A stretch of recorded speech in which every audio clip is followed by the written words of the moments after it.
My name is Doris Santiago, and I'm going to be giving a speech on the power of positive thinking. There are benefits to positive thinking.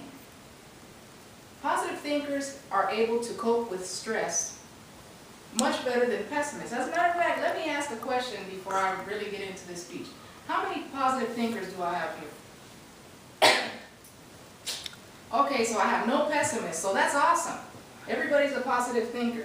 Okay, so this is right down your alley. You're going to come to a good understanding of why being a positive thinker is such a good thing. Okay?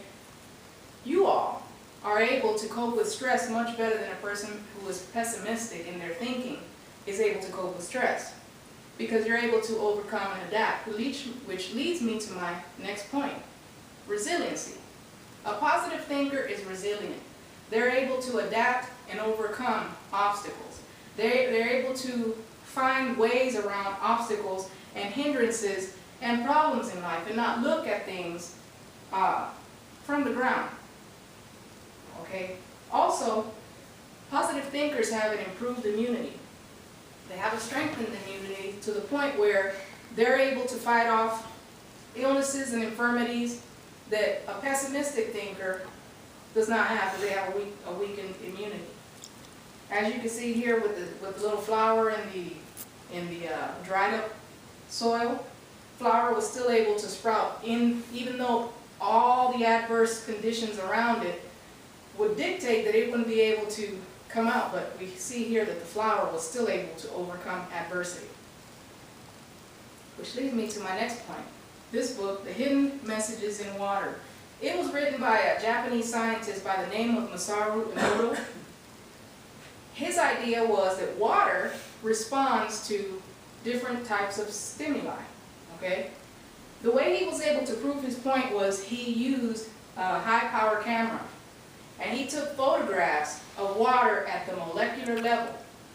So when he took a glass of water and the words, "You disgust me," were told to this glass of water, the image that came about was this murky looking swamp-like image that doesn't look very pleasing, right?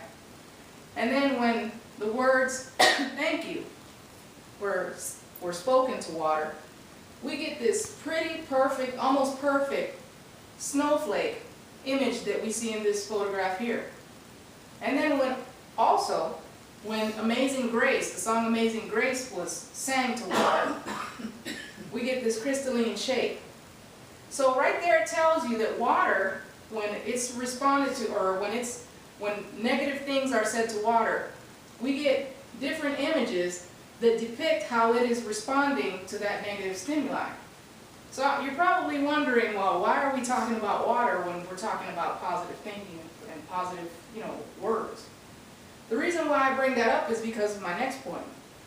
You all, we all, human beings, are comprised of 60 to 70% water.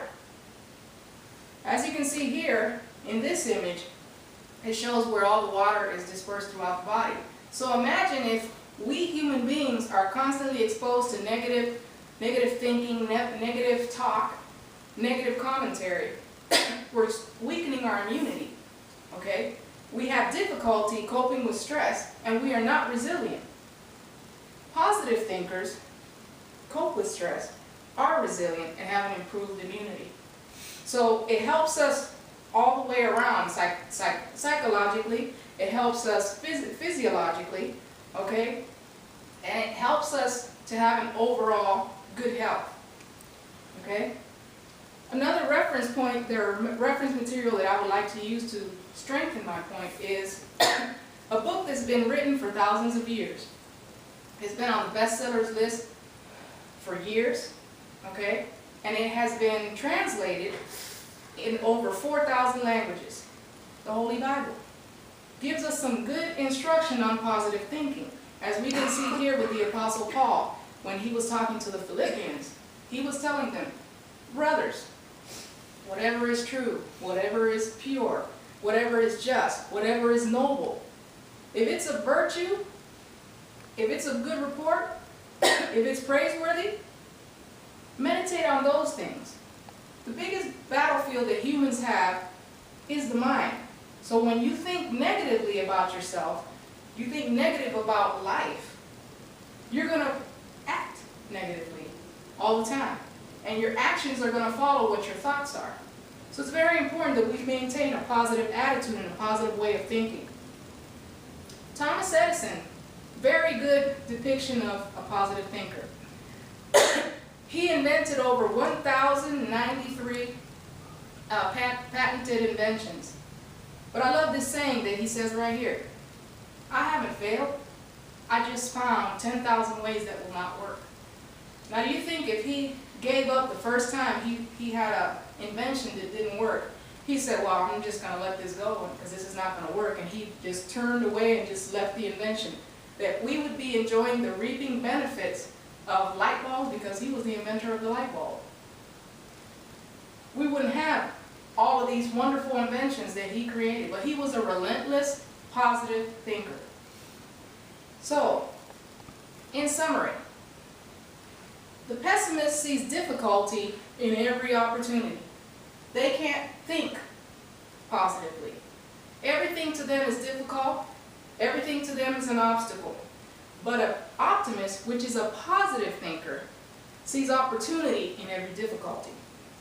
We look at life, and instead of looking at life as a failure, looking at ourselves as a total failure just because we experience failure, we look at the failure and learn from the failure so that we don't make the same mistake again.